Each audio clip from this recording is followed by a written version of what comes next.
I'm Galina Fendikevich. I lead U.S. go-to-market for Upstage AI. With me today, I have Steven Beauchem from Amwins Group Benefits. Steven, thank you for joining us. Thank you. So tell me, what critical lesson about AI adoption does our success story together reinforce for Amwins? So I love this question, and I think there are two big themes here. One is understand your problem, right? And so there's been a lot of kind of fog of war created around AI over the last year and a half. And ultimately, it still boils down at the end of the day to understanding what you're trying to accomplish and being very clear about that. The one thing that we've learned over and over again with our AI implementation, Upstage in particular, but just in general, is the AI is only as good as you can prompt and provide context to that AI to respond, right? And if you're not deep into the weeds just in terms of how that problem works, what you're trying to put in, what you're trying to get out, I think you're ultimately going to struggle with getting to the success that you want. The other thing I would say is to, especially when it comes to where we are and where most of the industry still is from an adoption perspective, is choose your battles. Right, so focus on the areas where you can provide value without taking a lot of risk. And personally, I feel like Upstage is a great solution for that because very specifically addresses a problem that lots of people have and lots of organizations within the industry have, and it allows you to explore and experiment and pilot and validate without taking on a whole bunch of risk to accomplish something that's ultimately demonstrable from a value perspective to your business partners. And I like the practical approach that you have to adopting AI. You're not trying to rehaul everything under the sun for Amwins Group Benefits, but again, choose one specific problem. The hardest part, I think, is identifying it. It's not even the technology piece. Right. I mean, because it is a very target-rich domain, right? If you look at the insurance space generally and group benefits, kind of more specifically, there are any number of places you could start in terms of formulating. Here's where we could apply an AI solution. But again, I think where we've been successful is in not trying to think too big at first, but really narrowing our scope on tactical things that ultimately are going to make people better and make people more efficient and effective in their jobs, as opposed to reinventing insurance. Mm-hmm. And I know you mentioned that you tried many solutions before. Right. How are domain-specific, hyper-focused tools better than general-purpose LLMs or tools for something as complex as underwriting? Right, and that's a good transition. I mean, I think about some of our experiences with broader, more generic AIs, and I won't name names, but I think we all know who they are. What I tell my team and what I tell my business partners is when you're dealing with your traditional LLM solution, you're a very small tail trying to wag a very large dog, right? Mm-hmm. You've got this much you can push into a prompt that's trying to generate an effective result from an expansive domain of knowledge. Don't get me wrong, I think you can ultimately be successful in making that work for some use cases, but the attractiveness of a solution that's document specific, that's really narrowly focused on accomplishing things in a specific domain, is you don't have to do as much work up front. You can let the model do the work for you. Mm-hmm. And I think that's really important, and it also reduces risk in your projects as well. Because the work's been done to kind of de-risk the solution before you even get to it. So you can really just focus on, okay, what am I trying to accomplish with this tool? And how has this experience shifted your perception or your team's perception and philosophy around implementing AI in business processes? That's a good question. I think, if I think about the work we've done here, if I think about the work we've done elsewhere, it's a journey in terms of capability, ultimately delivering capabilities that add value for our business users, whether they're employees, whether they're our brokers, whether there are covered individuals. So how do we leverage AI into solutions that address those needs, but at the same time we're using these opportunities to develop our internal maturity as well, right? So how are we doing both of those in concert, right? Because we can't do one without the other, right? And it's baby steps. So I wouldn't claim, and I'm sure I wouldn't claim that we're leaders in the space. I would say so. You implemented an AI solution that your underwriter says, do not take it out over my dead body. And that's fair. I do keep abreast of what's going on in the domain, and certainly there's movement in kind of AI maturity, AI capability happening all over the place. I think, and then objectively from an insurance perspective, we're probably a laggard, from an industry perspective, but definitely steps are being taken in the right direction. Our goal, and when we think about implementation, our goal is making sure that we're doing the right thing from a value delivery perspective, while at the same time doing the right thing in terms of doing that with intelligence and maturity and empathy to what we're trying to accomplish on the ground. And even that philosophy is also what establishes you as the leader in the industry. What do you think are the misunderstandings of AI in the insurance industry? I think we do ourselves a disservice by assuming we can accomplish too much too soon. If we think about the technology adoption curve, right? I feel like some industries have kind of moved past the peak of expectations, and they're on the downswing. I feel like in the insurance industry, people are still trying to kind of wrap their heads around what can I use this for? How can I use this in a way that's going to be safe and risk sensitive, regulatory sensitive? I think we're asking the right questions. I think the industry is headed in the right direction. I think there's some caution with regards to what we can do. I think that caution's well justified, but I also think on the other side, I think we're still on the upswing of that adoption curve, where there are unrealistic expectations forming around what we can accomplish today. Everybody expects AI to be a magic bullet. Right.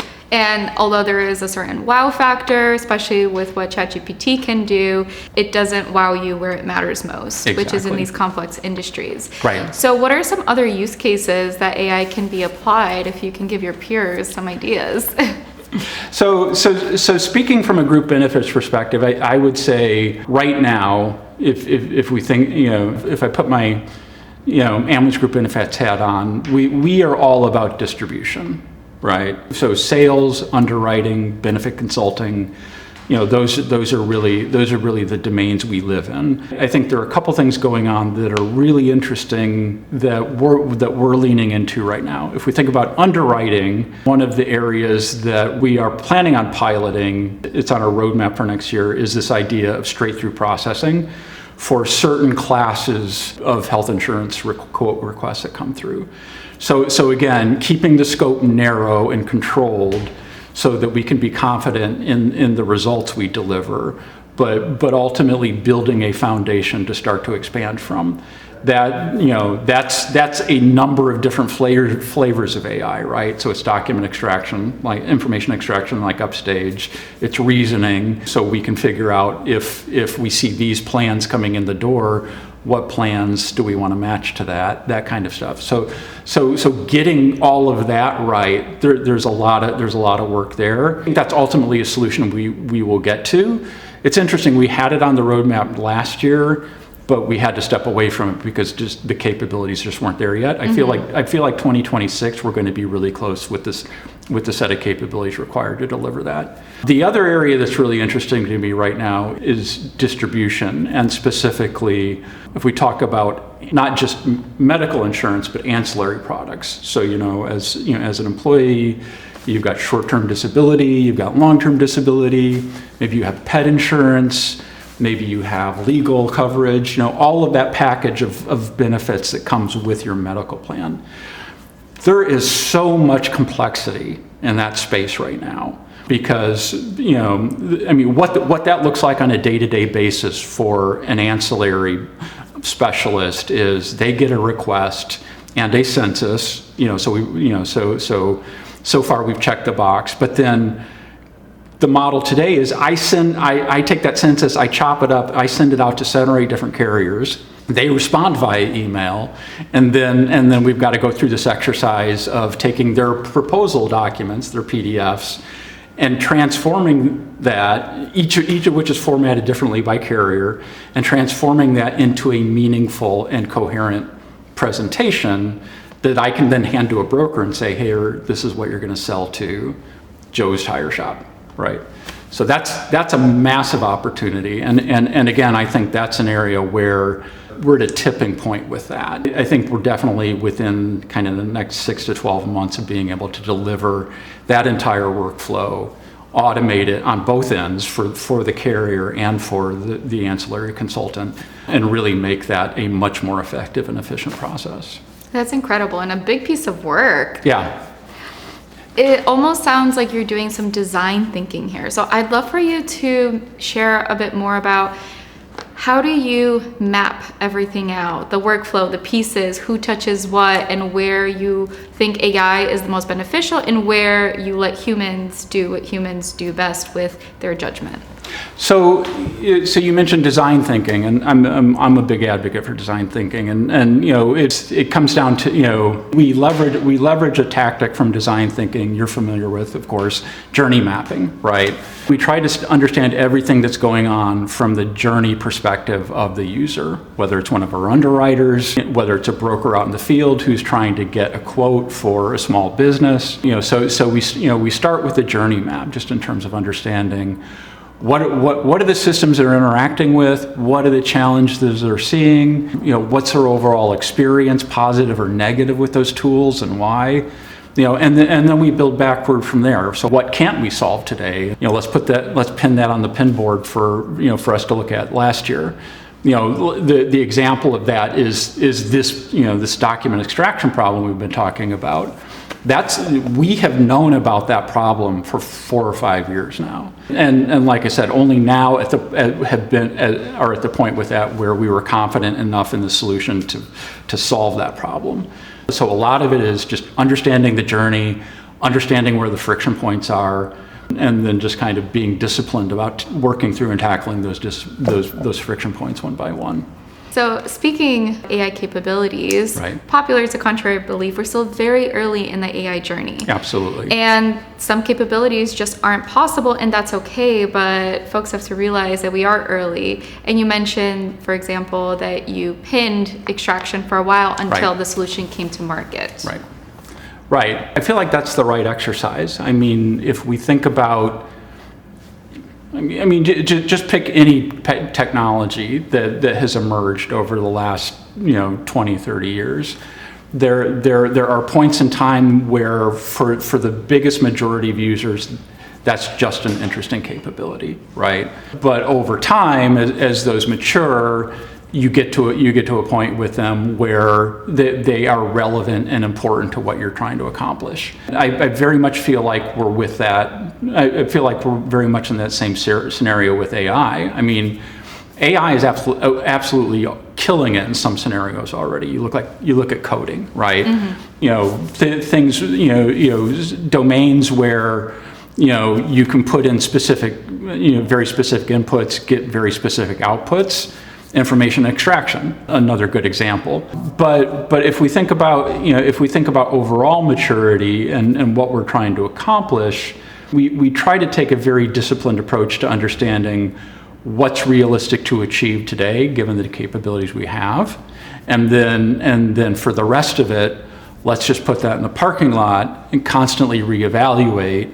And when we're comfortable with that something's reached the level of maturity where it makes sense to bring it into the portfolio, we'll do it then. I'm of the mindset that I would much rather be a little late with a very mature solution that, and especially in a very risk-sensitive environment like insurance, I would rather be a little late with a mature solution than a little early with a solution that potentially introduces risks that we're not ready to take on. Right. As you implement and evaluate AI solutions, how do you make sure that the implementation remains flexible and scalable enough to handle the changing environment of your business? I don't know that I have the secret recipe for that yet. I'd be interested in other perspectives. What I will say is that we are building with intentionality to be flexible, and this is where some of the Upstage partnership has been really helpful. So if we kind of go back to our information extraction use case, right? One of the challenges you see in that environment is when you're looking at invoices from 40, 50 different carriers you might see, plus you multiply that by 3 or 4 in terms of brokers and third-party administrators who might be generating invoices. There's just an infinite variety of invoice structures and formats we might look at. And the Upstage product is really good on a consistent basis when a document's real well structured. Some of the conversations we've been having with the engineering team is, what do we do about these edge cases, right? Where for whatever reason, the third-party administrator decided to encode the plan name in the header, and Upstage, Upstage is not recognizing that it's up there. It's like, well, let's look at one-shot or few-shot, prompts so that you can actually, as you're pushing information into the model, tell it where to look for it, right? And get a good result out. So things like that give us the flexibility to, on the fly, kind of address those edge cases and really react and respond in real time. I think those are definitely capabilities that allow us to continue to be flexible and nimble in applying the solution to a lot of different use cases. And we're always happy to work with you to solve for those edge cases. We don't always know what's out there in insurance. We don't either. There are random documents. So yeah, happy to work on those together. Absolutely. How do you see the role of the underwriter evolving with AI? We were having a conversation about this earlier today. I think it's an interesting conversation. If we think about your traditional health insurance underwriter, your traditional medical underwriter, that was a highly skilled role, not necessarily master's or PhD type of role, but certainly someone who understood how to assess risk, how to look at a group and look at the metrics for that group and evaluate based on demographics, based on location, based on industry, make an informed decision about what the risk of that group would look like and price that group appropriately. That traditional kind of medical underwriter role, that's going away, because if you look at what's coming, and we're doing a lot of this, I mean, we're taking the manual work out of the job, which thank goodness, applause for that. But then we're also working with other ML and AI vendors to do things like, for this census, how much risk is involved here, and to provide us a predictive score. So the underwriter isn't having to apply as much domain specific knowledge on that assessment as they previously did. We're also doing things like automatically mapping plans to benefit plans to existing plans to say, that's all work that we're building today is okay, if I've got this Aetna plan, we have these plans in our portfolio, this is the best match. The underwriter doesn't have to do that anymore. So the underwriter role becomes much more strategic and consultative to the salesperson, right? So helping the salesperson understand why the quote is what it is versus actually doing the traditional work of kind of evaluating the risk, making a determination of risk, applying a premium or rate to that risk to get an outcome. It's a big shift, and we have a lot of these conversations internally with our underwriters, helping them understand and equipping them for that transition. It sounds like a more rewarding part of the job, or Right. the actual part of the job that they want to do more and more. I think so, and I will say that it's a bigger change for some people than others. If you're really comfortable, if you grew up doing that and that's your comfort zone, it is a stretch to get out of that zone. But definitely, for most of the underwriters, playing that kind of strategic advisor role is definitely something they gravitate to. And what long-term competitive advantage does a partnership like ours offer Amwins in the market? So I'll go back to just fundamentally, I'll go back to SLA. Well, a couple of things. I think there are a lot of efficiency and effectiveness improvements, that are just, those are checkbox items, right? I think the real value comes when we can go to our major clients, our major business partners, and say, because we have this set of capabilities, we can deliver better, faster value for you than we have previously. And again, insurance as a whole has been slower to move the needle on the whole digital first, let's turn around a quote instantly perspective. And for some lines of business, you just won't ever get there because of the complexity. But for things like PEO underwriting, where it's a well understood domain, I think where you drive competitive advantage is in your ability to deliver volume at pace. Mm-hmm. So yeah, it makes a lot of sense. Yeah. So you are very astute in translating technical capabilities to business value. And what I've seen is that a lot of times leaders put AI implementation on the IT teams. Mm-hmm. And I really love the IT folks, but they are good at solving problems and not creating business value. Right. So they can implement AI, but how will that actually help the underwriters or other business folks? That's really not top of mind. And this is where you are eagle-eyed in being able to create that business value. So what advice do you have for other insurance leaders to take a similar approach to leverage the technology and create business value? Oh, there's a lot to unpack there. I have always kind of lived my career in the space you describe, is understanding what the business opportunity, what the business problem is we're trying to address, and interpreting that in ways that ultimately technology people can latch onto and say, okay, this is what we need to accomplish.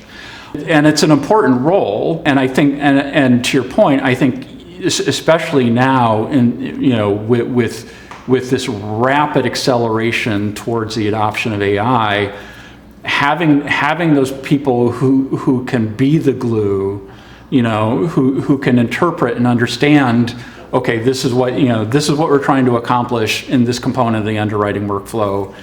These are potentially the 5 or 6 solutions that might make sense there, and then having a productive discussion with IT about how that fits in the overall context.